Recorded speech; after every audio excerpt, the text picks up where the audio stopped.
பெரிய அபார்ட்மெண்ட்.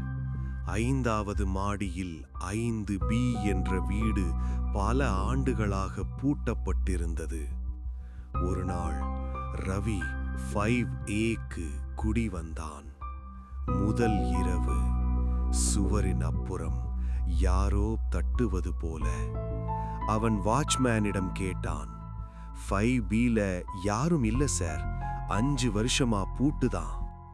அந்த இரவு மீண்டும் அதே சத்தம்.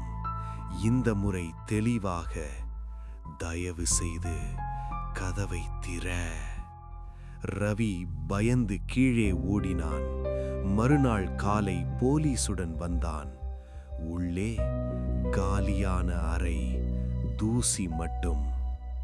சுவரில் மட்டும் ஒரு வரி, ஒரு வினாடி இடைவெளி. 5Aல இருந்தவன் நீயே முதல் இல்லை. சில வீடுகள் காலியா இருக்காது, காத்திருக்குது.